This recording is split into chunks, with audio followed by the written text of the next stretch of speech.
ईसाइयों में ये चर्च बहुत ही मुअज़्ज़ज़ समझा जाता है, क्योंकि यहाँ पर उनका मानना है कि हज़रत ईसा अलैहिस्सलाम को जब सूली चढ़ाया गया तो उसके बाद यहाँ पर ही लिटाया गया था। औज़ बिल्लाह। और कहा जाता है कि हज़रत ईसा अलैहिस्सलाम की यहाँ कब्र मुबारक भी मौजूद है।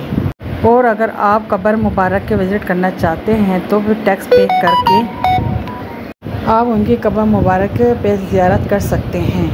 और इस जगह पर बहुत कसीर तादाद में लोगों की विज़िट करने के लिए आते हैं, हर वक्त, हर साल।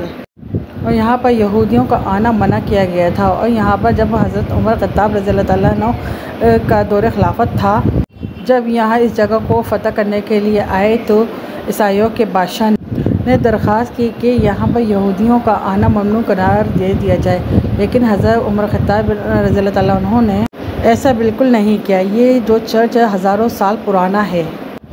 अब मैं आपको हज़रत उमर रज़ियल्लाहु ताला अन्हु की मस्जिद की ज़ियारत करवाऊँगी। ये मस्जिद हज़ारों साल पुरानी मस्जिद है। जब हज़रत उमर रज़ियल्लाहु ताला अन्हु ने इस जगह को फ़तह किया था तो यहाँ पर ये मस्जिद बनाई गई थी।